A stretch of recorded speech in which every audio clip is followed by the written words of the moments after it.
नमस्कार मेरे प्यारे बच्चों, मैं राजीव कुमार आपको स्वागत करता हूं आपका अपना YouTube channel physics cracker jack में। आज हम लोग पढ़ेंगे 11 चैप्टर का लेक्चर नंबर 1 जो यूनिट एंड डायमेंशन था। First chapter unit and dimension का लास्ट लेक्चर 1 नहीं, लास्ट लेक्चर आज है। तो हम लोग उसमें बचा हुआ था एप्लीकेशन ऑफ डायमेंशन एनालिसिस, तो उस पर हम लोग बात कर रहे थे और मेरे ख्याल से एक क्वेश्चन भी करवा चुके थे पिछले लेक्चर में, उसका लिंक इस वीडियो में भेज दिया जाएगा। हम लोग क्या पढ़ रहे थे, relation between the physical quantity, है ना, फिजिकल क्वांटिटी के बीच में रिलेशन निकालते हैं किसको यूज करके, डायमेंशन फार्मूला को इस्तेमाल करके। तो उसमें सेकंड क्वेश्चन है, पहला क्वेश्चन ऑलरेडी करवा चुके हैं, सेकंड क्वेश्चन है हम करा देते हैं कि a particle is moving in a circular path, then centripetal force is depends on mass मतलब m ले लीजिए of body, velocity of, या पार्टिकल का बात चल रहा है तो पार्टिकल ले लीजिए, पार्टिकल का बात चल रहा है, एंड वेलोसिटी ऑफ, दूसरा किस पे डिपेंड करता है, वेलोसिटी ऑफ पार्टिकल जिसको v से डिनोट कर दीजिए, and radius of circular path जिसको आप r से डिनोट कर दीजिए। तो बोला कि then find relation between them, इसके बीच में रिलेशन निकाल के बताना, रिलेशन बिटवीन, यहाँ पर आप लिख सकते हैं then find relation between them, या किसके किसके बीच में डायरेक्ट लिख सकते हैं, किसके बीच में, एम के बीच में, और आपका फोर्स भी है ना इसमें, तो फोर्स भी शामिल कर लें, फोर्स, मास, वेलोसिटी एंड यहाँ पर रेडियस आर ले लें, इसके बीच में रिलेशन हमको निकाल कर बता देना है। तरीका बहुत सिंपल सा है, पिछले क्लास में भी बता चुके हैं कि यहाँ पर क्वेश्चन दो तरीका से आपका पूछा जाता है। जो पहला तरीका होता है वो क्या होता है कि कोई भी आपको एक फैक्टर दे देगा और वो बोलेगा कि ये जो फैक्टर है वो इन चीज़ों पर डिपेंड करता है, और उससे हम फिर क्या करते हैं, इक्वेट करके according to the principle of homogeneity हम उसको डायमेंशन को इक्वेट करके उसका डायमेंशन निकालकर, मतलब उससे अननोन निकालकर रिलेशन निकालते हैं। और आपको हम बता चुके हैं कि इसमें क्या होता है। हम बोले थे कि ये पावर पे डिपेंड करता है ना, पावर निकालना रहता है। जैसे कि हम यहाँ पर एक बार और रिपीट कर देते हैं, कुछ कन्फ्यूज़न ना हो, ताकि इसके कारण हम कुछ क्लियर कर देते हैं। इससे बोला जाए कि काइनेटिक एनर्जी डिपेंड कर रहा है मास एंड वेलोसिटी पर, एंड इसका भी फॉर्मूला डिराइव कराएंगे अभी, और मोमेंटम भी किस पे डिपेंड कर रहा है, मास एंड वेलोसिटी पर ये दोनों में फ़र्क क्या है। तो देखिए, मास के पावर यहाँ पर क्या है, 1 है, पर यहाँ पर वेलोसिटी का पावर क्या है, 2 है, और यहाँ पर क्या है, 1 है। तो यही डिफरेंस बता दिया। अगर वेलोसिटी 2 होगा तो वो काइनेटिक एनर्जी होगा, लेकिन अगर वेलोसिटी आपका 1 होगा तो वहाँ पर क्या हो जाता है, मोमेंटम हो जाता है। तो मेनली रूप से आपको सिर्फ ये बताएगा कि इन चीज़ों पर डिपेंड करता है, लेकिन उसका जो पावर है वो हाफ होगा, माइनस हाफ होगा, 1 होगा, -1 होगा, ये आपको डिसाइड करना रहता है, ये आपको सोचना रहता है, निकालना रहता है। तो वही चीज़ डायमेंशन फॉर्मूला को यूज करके हम यहाँ पर करते हैं। चलिए, तो तरीका क्या है सबको पता है, यहाँ पर तरीका बता चुके हैं ऑलरेडी, ठीक है ना। यहाँ पर क्या है, फोर्स जो है किन किन बातों पर डिपेंड कर रहा है, ये डायरेक्टली प्रोपोर्शनलिटी का साइन है, सबको पता है, ऐसे करते हैं डायरेक्टली प्रोपोर्शनल। और ये किन किन बातों पर डिपेंड कर रहा है, पहला डिपेंड्स ऑन मास, तो मास, और इसके पावर क्या ले लीजिए आप, ए ले लीजिए, क्योंकि पावर हमको पता नहीं है, क्योंकि जब तक वो नहीं निकलेगा रिलेशन हमारा नहीं निकलेगा। दूसरा है वेलोसिटी, इसके पावर बी ले लीजिए, और तीसरा है रेडियस ऑफ कर्वेचर, ये पावर सी ले लीजिए। उसके बाद प्रोपोर्शनलिटी कांस्टेंट एक के लिख लीजिए, और आपका ये आ जाएगा और ये आपका ए आ जाएगा। और अगर ये दोनों आपस में टर्म आपस में अगर बराबर है तो इसका मतलब according to the principle of homogeneity से दोनों का डायमेंशन सेम होना चाहिए। तो आप देख सकते हैं यहाँ से फोर्स का डायमेंशन क्या होता है, m/L/T-2 होता है, और इधर k का कोई भी डायमेंशन नहीं होगा। मास का डायमेंशन लिख लीजिए a होगा, मास तो m ही होता है, और v क्या है, वेलोसिटी है, तो आप इसको ऐसे लिख सकते हैं L/T-1, और इसके पावर में क्या हो जाएगा, b हो जाएगा, है ना। यहाँ पर b है तो पावर में b हो जाएगा, और r लेंथ जैसा चीज़ है तो यहाँ पर ऐसे c हो जाएगा। तो बस इसको सीक्वेंस में थोड़ा सा सजा दीजिए, m/L/T-2 हो गया, यहाँ पर m 1 है तो ऐसे रख दीजिए, l b भी है और l c भी है तो यहाँ पर b+c हो जाएगा, और यहाँ पर t -b हो जाएगा। तो आप इस तरीक़ा से कर सकते हैं। तो ये दोनों सेम है, इसका मतलब जो मास का डायमेंशन यहाँ होगा वही यहाँ होना चाहिए, जो लेंथ का डायमेंशन यहाँ होगा वो यहाँ होना चाहिए, और जो टाइम का डायमेंशन यहाँ है वो यहाँ होना चाहिए। तो आप देख सकते हैं कि यहाँ से a का जो डायमेंशन होगा 1 होगा, और b+c लेंथ का जो डायमेंशन होगा वो भी कितना होगा, 1 होगा, और यहाँ पर -b बराबर कितना होगा, -2, यानी b बराबर कितना आ गया, 2। तो a बराबर कितना आ गया है, 1, b बराबर कितना है, 2। तो देख लीजिए b बराबर जैसे ही 2 पुट कीजिएगा यहाँ से तो 1 - 2 होगा, तो c बराबर कितना आ जाएगा, यहाँ पर -1 आ जाएगा। तो देखिए आपके पास ABC आ गया। तो देखिए डायरेक्ट यहाँ से आप फॉर्मूला निकाल सकते हैं। देख लीजिए F, K तो कांस्टेंट है, m पावर देखिए 1 है, और वेलोसिटी का पावर 2 है, b का पावर, और ये सीक r कितना है, -1 है, तो -1 जो होगा वो नीचे आके r हो जाएगा।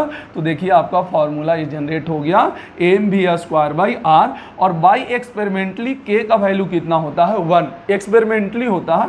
एक बार लिख देते हैं, कंफ्यूज मत होइएगा बाद में कि ये कैसे आ गया, ये एक्सपेरिमेंटली होता है। तो इसका मतलब ये हुआ कि हम प्रोपोर्शनलिटी कांस्टेंट हम डायमेंशन फार्मूला को यूज करके नहीं निकाल सकते हैं। तो इसमें एक लिमिटेशन हो गया। जब आपको हम लिमिटेशन लिखाएंगे डायमेंशन एनालिसिस का, तो वहाँ पर हम ये बताते हैं कि डायमेंशनली मतलब प्रोपोर्शनलिटी जो कांस्टेंट होता है वो आपका डायमेंशन फार्मूला से नहीं कैलकुलेट किया जाता है। क्या बात समझ में आ रहा है ना सबको, क्लियर है? चले आगे चलते हैं। नेक्स्ट सवाल आपके से, अब नेक्स्ट सवाल एक दो और सवाल कर लेते हैं ताकि कॉन्फिडेंस आ जाए। जैसे कि जो फॉर्मूला जानते हैं उस पर अब हम करके दिखाते हैं। जैसे आप लोग काइनेटिक एनर्जी वाला तो जानते होंगे, काइनेटिक एनर्जी जो होता है वो हाफ एम बी स्क्वायर होता है। तो उससे क्या होगा ना, आपके अंदर कॉन्फिडेंस आ जाएगा कि हाँ सर ऐसे कर सकते हैं। जैसे यहाँ पर क्या बोला, kinetic energy is depends on mass of particle and velocity of particle। mass of particle यहाँ पर m लिख लीजिए and velocity of particle भी। then find possible relation between them। तो बताइए इसका पॉसिबल जो रिलेशन होगा इसके बीच का क्या होगा। आ रहा होगा ना सबको समझ में। चलिए अब यहाँ से क्या करेंगे, देखिए ध्यान से, और सिंपल सा फिर से वही वाला सेम फार्मूला। काइनेटिक एनर्जी है, किन किन बातों पर डिपेंड कर रहा है, मास पे डिपेंड कर रहा है, तो ए हम ले लेते हैं पावर, क्योंकि अभी पावर पता नहीं है। वेलोसिटी है तो पावर क्या ले लिए, बी, दो ही फैक्टर है। तो काइनेटिक एनर्जी यहाँ पर एक कांस्टेंट ऑलरेडी यहाँ पर ले चुके हैं, तो यहाँ पर स्मॉल के ऐसे ले लेते हैं, ठीक है। एक के काइनेटिक एनर्जी है, ठीक है, तो ये ले लेते हैं एम ए और वी वी। अब ये दोनों सेम है, बराबर है, तो according to the principle of homogeneity क्या दोनों तरफ का डायमेंशन सेम होना चाहिए। तो काइनेटिक एनर्जी का डायमेंशन क्या होता है, तो जो वर्क डन का होता है वही यहाँ पर होता है। चलिए mL/T-2 काइनेटिक एनर्जी का हो गया, k का कुछ भी नहीं है, यहाँ ma होगा, और वेलोसिटी का कितना है L/T-1 और ये b हो गया। तो थोड़ा सा सिंगल वे में अरेंज कर दीजिए इसको।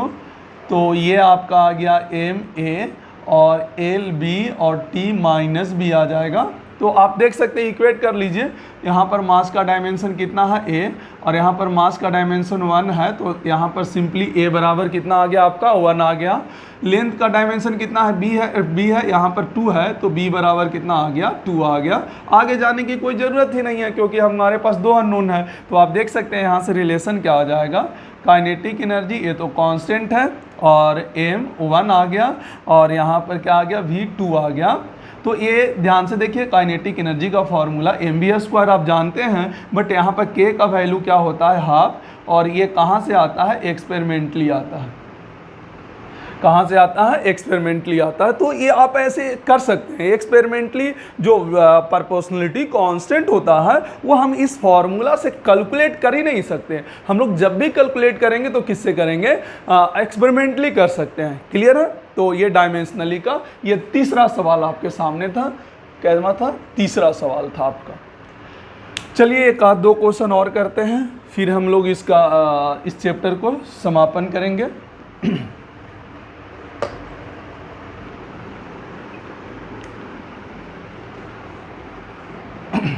चलिए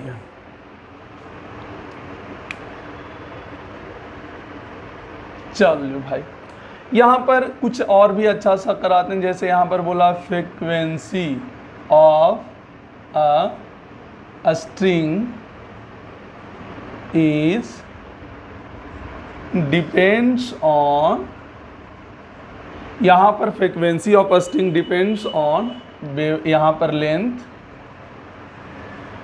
ऑफ अ स्ट्रिंग एल। ठीक है, यहाँ पर किस पे डिपेंड कर रहा है, अ स्ट्रिंग लेंथ और depends on length of a string L. ठीक है, length of a string L. ठीक है, उसके बाद इस पे डिपेंड कर रहा है फोर्स, टेंशन फोर्स, यहाँ पे कह सकते हैं टेंशन फोर्स पे, and mass per unit length, यहाँ पर फोर्स F लिख लेते हैं, and mass per unit length. Mass per unit length को हम म्यू से डिनोट करते हैं। यहाँ पर मास एग्जैक्ट नहीं किया जा रहा है, यहाँ पर मास पर यूनिट लेंथ का बात किया जा रहा है। क्या किया जा रहा है, पर यूनिट लेंथ है, ये पर यूनिट ये लेंथ है ना, पर यूनिट लेंथ पर बात किया जा रहा है। देन फाइंड पॉसिबल रिलेशन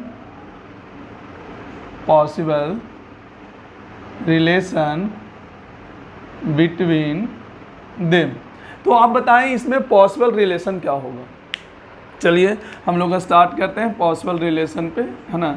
चलिए यहाँ पर क्या हुआ, फ्रीक्वेंसी को हम लोग ऐसे डिनोट करते हैं। अगर नहीं भी पता हो तो कोई बात नहीं, आपको धीरे धीरे समझ में आ जाएगा। जैसे जैसे आप चैप्टर पढ़ते जाइएगा आगे आपको अच्छे से क्लियर होते जाएगा, है ना। अभी तो पहले भी बता चुके हैं यूनिट एंड डायमेंशन क्या होता है, एक मेनू चार्ट होता है। तो मेनू चार्ट है, फ्रीक्वेंसी है, तो अच्छा फ्रीक्वेंसी भी है, पर हम इस पर डिटेल में आगे पढ़ते हैं। पर यहाँ पर जो छोटा सा सवाल बनता है उसको थोड़ा सा हम लोग को समझना पड़ता है, रटना पड़ता है कुछ चीज़ें, है ना। क्लियर पूरा तरीका से यहाँ पे नहीं होता। तो देखिए यहाँ पर फ्रीक्वेंसी है, डिपेंड किस पे कर रहा है, देखिए लेंथ पर, तो इसका पावर आप ए ले लीजिए, फोर्स पर इसका पावर बी ले लीजिए, and mass per unit length सी ले लीजिए। तो फिर से यहाँ पर फ्रीक्वेंसी है, एक कांस्टेंट ले लीजिए एल, ये बी एंड ये सी, तो आपका ये आ गया। अब फिर से वही वापस सेम कहानी कर लीजिए। क्या करना है सेम कहानी, कि आपको प्रिंसिपल ऑफ होमोजिनिटी से आपको दोनों को इक्वेट कर देना है।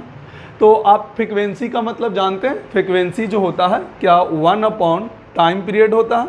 तो इसका जो डायमेंशन होगा क्या t-1 हो जाएगा। अच्छा k का कोई नहीं, लेंथ का क्या होगा LA, और F क्या है, फोर्स है, तो MLT-2, और इसका पावर क्या हो जाएगा B, और म्यू क्या है, म्यू मास नहीं है, मास पर यूनिट लेंथ है, मतलब M/L -1 के पावर C। फिर से हम रिपीट कर देते हैं इस बात को। ये जो मास है, ये जो म्यू जो है वो क्या है, मास और बटा में लेंथ हो गया, पर यूनिट लेंथ है। तो इसका डायमेंशन क्या होगा, मास और बटा में L, तो क्या ML-1 कर सकते हैं, तो ML-1 और ये C आ गया। चलिए तो यहाँ से क्या होगा, M0, L0 और T-1, यहाँ से देखिए, और यहाँ पर L देखिए A है, यहाँ से B है, और यहाँ से -C है, तो क्या पावर जुड़ जाता है A + B - C, और सॉरी पहले M लिख लेते हैं, M कितना है, B है, देखिए नहीं, बी और प्लस में सी होगा, देखिए एम के बी है और सी भी है। चलिए यहाँ पर इंटू इंटू इंटू एल में क्या क्या है, एल में ए भी है प्लस बी भी है और माइनस में सी है। और टी में क्या है, टी में आपका होगा -2b और बस टी में क्या होगा -2b, थोड़ा सा अलग लिख लेते हैं, टी में -2b। देख लीजिए मास का क्या होगा, दो जगह से एक b होगा एक c होगा तो b प्लस सी होगा। लेंथ में तीन जगह है, एक a है एक b है और एक -c है। और t में क्या होगा -2b होगा सिर्फ। तो आप देख सकते हैं, अब इक्वेट कर लीजिए तो b प्लस सी, यहाँ से आप देख सकते हैं मास का जब आप इक्वेट कीजिएगा डायमेंशन तो b प्लस सी 0 हो गया, इक्वेशन नंबर 1। या फिर डायरेक्ट यहाँ से लिखते जाइए ना, b बराबर -c हो जाएगा। और l का जब इक्वेट कीजिएगा तो क्या होगा, a प्लस बी माइनस सी बराबर 0। और t का क्या होगा -2b -1। तो b बराबर ऑब्वियस है कितना आ गया, 1/2 आ गया। और b बराबर 1/2 आ गया तो c बराबर यहाँ से आप देख सकते हैं, c बराबर क्या यहाँ पर प्लस में 1/2 होगा। अगर b बराबर 1/2 पुट किए तो c बराबर क्या आएगा, -1/2 आएगा। भाई क्या आएगा, c बराबर जो आएगा -1/2 आएगा। तो आप ये दोनों का वैल्यू यहाँ पुट कर दीजिए तो देखिए b बराबर कितना है 1/2 है, c बराबर कितना है -1/2 है। एक बार हम फिर वापस इसको हटा के c बराबर लिख देते हैं। यहाँ से अगर आप c निकालिएगा तो कितना आएगा, c बराबर यहाँ पर -b और -b है हाफ, तो यहाँ से -हाफ। ठीक है, अब इसको यहाँ ये दोनों का वैल्यू यहाँ पुट कीजिए, b बराबर कितना हाफ, c बराबर -हाफ, तो हाफ हाफ कितना 1। तो ये बराबर देखिए यहाँ से जो आ जाएगा वो -1 आ जाएगा आपका। सॉल्व कर लीजिएगा तो यहाँ से हमारा क्या हो गया, ABC फाइंड आउट हो गया। चलिए यहाँ से अब हम लोग थोड़ा सा रिलेशन पे कंसंट्रेट कर लेते हैं। ठीक है, ये हटा देते हैं ऊपर। चलिए तो आप देख सकते हैं एफ के एल ए के पावर कितना आया है, तो आप देख सकते हैं ए बराबर -1 आया है और बी बराबर एफ, बी बराबर तो हाफ आया है तो बी का हो गया हाफ। और म्यू कितना है, आप देख सकते हैं म्यू सी है ना, हाँ म्यू सी है, तो सी बराबर जो आपका आया वो प्लस माइनस में हाफ आया है। तो आप देख सकते हैं म्यू यहाँ पर माइनस में हाफ आ गया। तो आप देख सकते हैं यहाँ पर आएगा के बटा एल और ये वाला आ जाएगा एफ बटा म्यू आ जाएगा आपका। तो ये फोर्स नहीं, ये फ्रिक्वेंसी है, याद रखिएगा। और ये वाला अंदर जो है एफ, ये क्या है, फोर्स है। फोर्स मतलब टेंशन फोर्स है। कौन सा फोर्स है, ये है हमारा टेंशन फोर्स है। और म्यू क्या है, मास पर यूनिट लेंथ है, मास क्या है पर यूनिट लेंथ है। तो देख सकते हैं आपका के का वैल्यू ऐसे आता है 2 पाई। यहाँ पर देखिएगा तो हालांकि और चेंज भी होते रहता है, तो इसलिए हम के का वैल्यू यहाँ पर एक्सपेरिमेंट वाला नहीं लिख रहे हैं, यहाँ पर चेंज भी होता है, वो आप पढ़िएगा वेब तो समझ में आ जाएगा। तो ये इस तरीक़ा से हमारा रिलेशन निकल गया। फिर से यहाँ पर के का वैल्यू डायमेंशनली नहीं निकल पाया। तो बहुत सारा सवाल बनाया जा सकता है, आप कोई भी सवाल ले लीजिए, वो बोला जाता है कि ये चीज़ जो है इन बातों पर डिपेंड करता है, तो इसके बीच में रिलेशन का है। तो फाइनल तो है, हर बार एक फैक्टर पकड़ता है और बोलता है इन बातों पर डिपेंड कर रहा, तो हम उसी बातों पर डिपेंड करा देते हैं और प्रोपोर्शनलिटी को के लिख के और बाकी सब डायमेंशनली इक्वेट कर देते हैं according to principle of homogeneity. If two quantity अगर इक्वल साइन हो या ग्रेटर का साइन हो या लेस देन का साइन हो, किसी भी प्रकार का बीच में साइन हो, तो हमेशा कंपेयर दो सेम फिजिकल क्वांटिटी में किया जाता है। क्या कहानी समझ में आ रहा है? चलिए तो आगे अब हम लोग बढ़ते हैं। इसका जो सेकंड फॉर्मेट है क्वेश्चन पूछने का लगभग सेम होता है, पर तरीका जो होता है क्वेश्चन पूछने का जो तरीका होता है वो सिर्फ डिफरेंट होता है। तो हम लोग उस पर बात कर लेते हैं। देखिए जैसे देखिए क्या हुआ, यहाँ पर ऐसे बोला कि इफ फोर्स मतलब एफ, ठीक है, फोर्स हो गया, यहाँ पर हो गया मास हो गया एम, एंड यहाँ पर वेलोसिटी हो गया v, consider as a fundamental physical quantity. भाई अभी तक के fundamental physical quantity mass, length, time जैसा चीज़ था, है ना, टेम्परेचर, करेंट, लुमिनस इंटेंसिटी, बहुत सारा 7 प्रकार का होता था। लुमिनस इंटेंसिटी था, करेंट था, टेम्परेचर था, मास लेंथ टाइम था, है ना, तो और मोल था, ठीक है। लेकिन मान लेते हैं वो मेरे प्लेनेट में है, मान लेते हैं कि कोई दूसरा प्लेनेट में गए और वहाँ का फंडामेंटल कुछ और हो गया। जैसे कि यहाँ पर माना गया फोर्स, मास और वेलोसिटी को फंडामेंटल माने, जो कि हमारे यहाँ फोर्स और वेलोसिटी को डिराइव क्वांटिटी माना जाता है, पर हम ऐसा ट्रीट कर रहे हैं, हम ऐसा मान रहे हैं। तो consider as a fundamental physical quantity, then find dimension of energy in terms of new fundamental physical quantity, जो न्यू फंडामेंटल फिजिकल क्वांटिटी हुआ है उसके टर्म में निकाल कर बताना है। तो चलिए, तरीका बिल्कुल सेम होगा, बस क्वेश्चन का जो तरीका होता है, पूछने का तरीका होता है, वो डिफरेंट कर देता है। बाकी देखिएगा मज़ा आ जाता है, मतलब वही चीज़ वापस सेम। देखिए कैसे, यहाँ पे क्या बोला गया कि जो न्यू फंडामेंटल है के टर्म में लिखना है भैया। तो ये एनर्जी है, किसके टर्म में लिखना है? फोर्स के टर्म में, तो ये पावर ए हो गया। किसके टर्म में लिखना है? मास बी हो गया और वी सी हो गया। भाई जैसे हमको कोई फोर्स का डायमेंशन लिखने बोलता है, तो क्या हम उसको फंडामेंटल के टर्म में लिखते हैं कि नहीं लिखते हैं? देखिए, तो ये क्या है? फंडामेंटल। ये क्या है? फंडामेंटल। ये क्या है? फंडामेंटल है। उसी तरीका से हम इसको फंडामेंटल के टर्म में लिखेंगे, और ये डिसाइड कौन करेगा? पावर वाला, कि पावर क्या है, तो वो फंडामेंटल हो जाएगा, मतलब डायमेंशन लिखा जाएगा। तो हम यहाँ से क्या करते हैं कि हम लिखने का तरीका देखिए वही है, बस प्रोपोर्शनलिटी कांस्टेंट यहाँ पे नहीं आता, डायरेक्ट हम यहाँ पे लिखते हैं।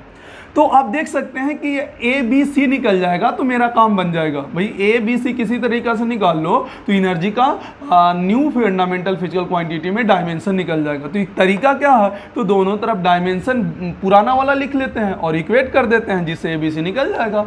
ये तो अभी सीखे थे। तो एनर्जी का क्या होता है? ml2t-2। फोर्स का क्या होता है? ml_t-2। ये ए है, ए क्या है? ए बी है, और v क्या है? LT-1 AC है।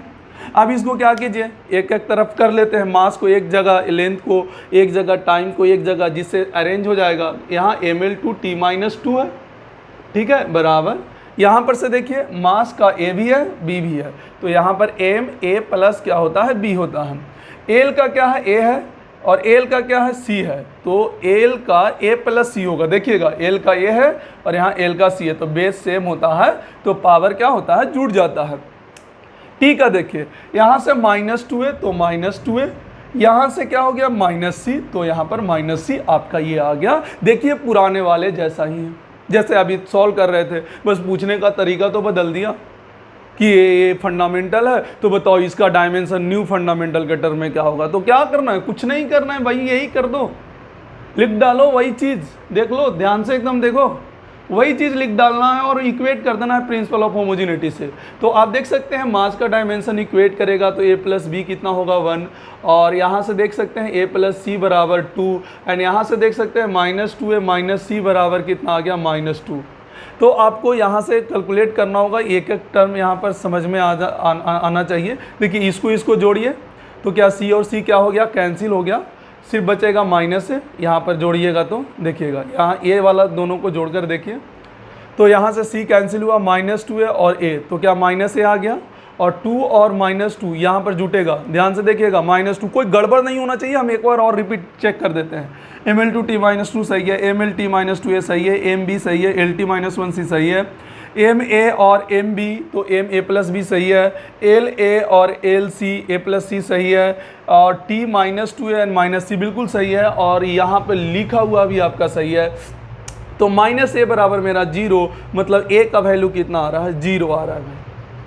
यहाँ पर a का वैल्यू कितना आ रहा है? 0 आ रहा है। चलिए उसके बाद हम लोग देखते हैं a का वैल्यू जैसे ही 0 हो तो क्या c का वैल्यू, यहाँ से क्या c का वैल्यू क्या 2 आ जाएगा? यहाँ पर आप पुट कीजिए a 0 तो c बराबर 2, और c बराबर जैसे ही 2 आया, यहाँ से देखिए c बराबर 2, अच्छा a बराबर 0 तो b बराबर कितना? b बराबर कितना आ गया? 1। तो आप देख सकते हैं a का वैल्यू आ गया, c और b, तो आप डायमेंशन यहाँ से देखिए डायरेक्ट लिख सकते हैं। क्या देखिएगा, e बराबर यहाँ पर f 0 एम कितना है, एम कितना है, बी का वैल्यू कितना है 1, एंड आप देख सकते हैं बी का वैल्यू कितना है 2। तो आप देख सकते हैं एनर्जी जो आ गया एम वी स्क्वायर के टर्म में आ गया।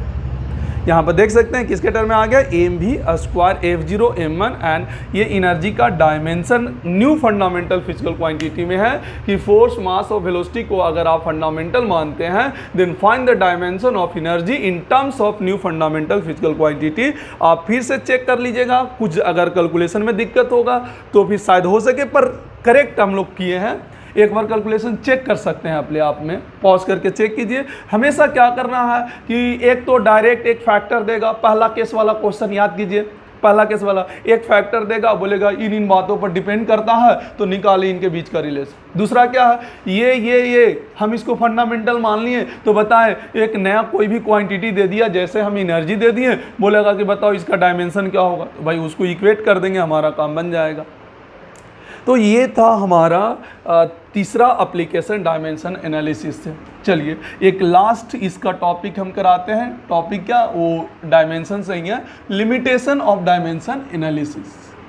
क्या होता है, limitation of dimension analysis, limitation of dimension analysis, limitation of dimension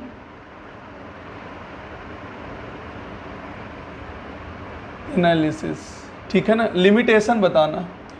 तो पहला जो है यहाँ पर सिंपल सा बोला गया कि dimension of a given physical quantity is not unique. यहाँ पर बोला गया कि इसमें जो डिमेरिट है वो क्या है कि कोई भी गिवन फिजिकल क्वांटिटी का जो डायमेंशन होता है वो यूनिक, कोई ज़रूरी नहीं कि यूनिक हो। जैसे कि यहाँ पर देख सकते हैं some physical quantity have same dimension, कुछ ऐसे फिजिकल क्वांटिटी है जिनका सेम डायमेंशंस है। एग्जाम्पल देख लीजिएगा, torque, work, energy and etcetera, बहुत सारा। देखिए ये तीनों का आप देखिएगा तो डायमेंशन आपका सेम आएगा। तो आप उसको देखकर ये नहीं बता सकते कि ये कौन सा फिजिकल क्वांटिटी है।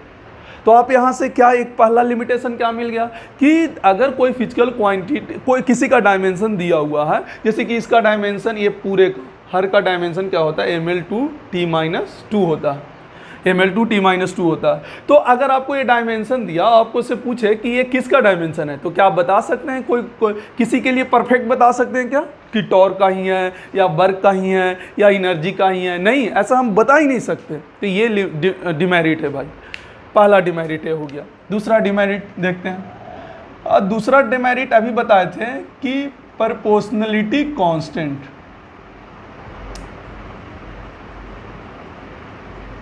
proportionality constant does not calculated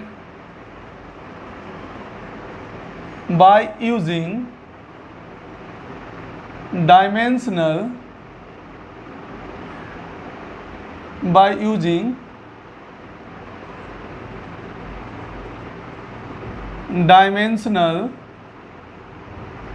formula.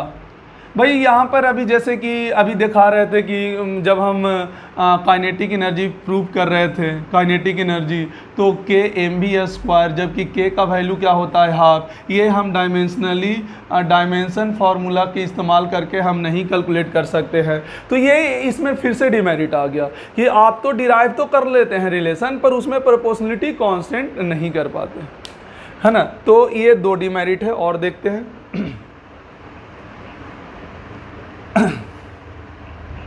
तीसरा जो है,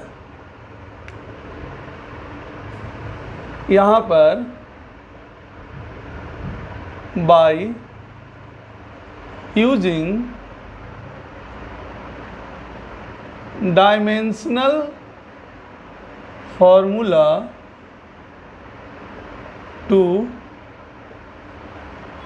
derive the relation to यहाँ पर एक minute, by using dimensional formula, इसको अच्छे से बना के लिखते हैं, बाय यूजिंग डायमेंशनल फार्मूला को यूज करके does not derive the relation other than the product of power function.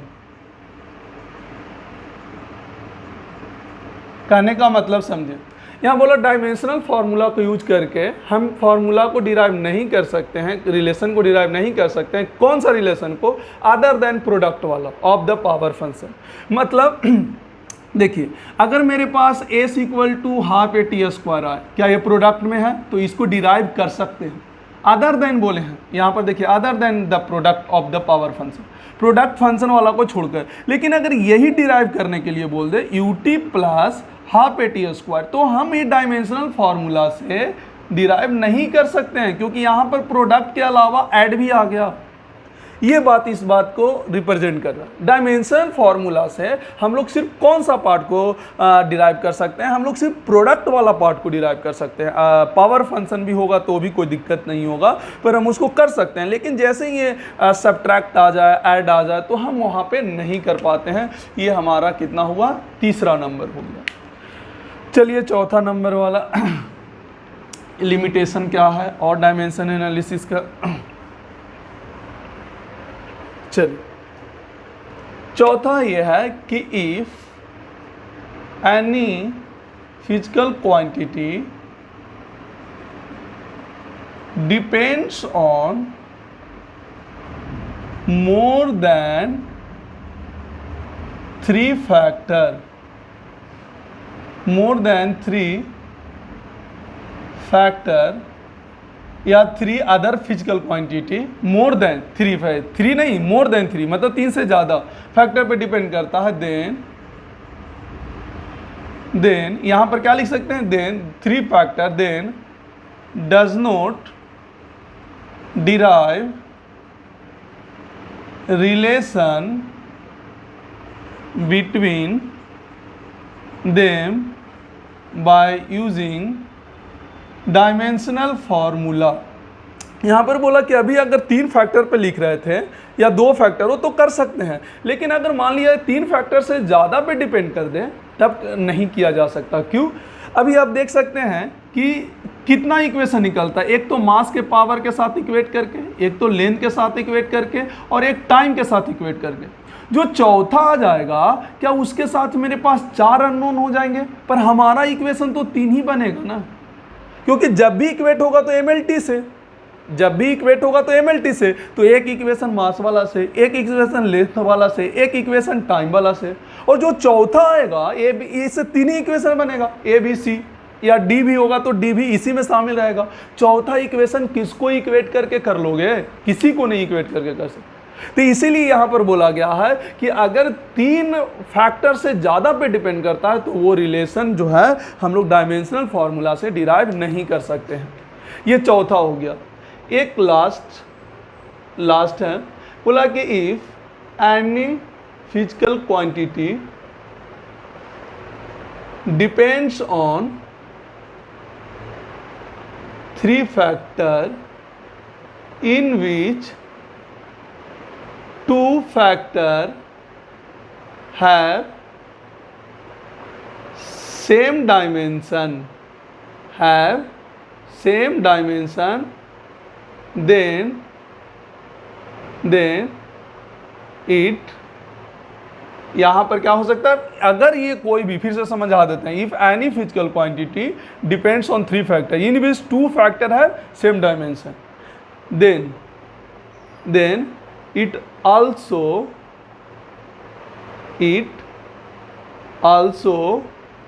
does not derive relation between them by using dimensional formula. तो यहाँ पर बोला गया कि अगर 3 फैक्टर पे भी डिपेंड कर रहा लेकिन उसमें से 2 फैक्टर का अगर डायमेंशन सेम हो जाता है तो भी हम नहीं कर सकते हैं। अगर दो फैक्टर का डायमेंशन सेम हो जाता है तो भी हम रिलेशन डिफाइन नहीं, उसका डिराइव नहीं कर सकते हैं। तो ये बात हमेशा याद रखिएगा। ये आपका डायमेंशन, यूनिट एंड डायमेंशन का चैप्टर समाप्त हुआ। ठीक है, आज के लिए बस इतना ही। नमस्कार।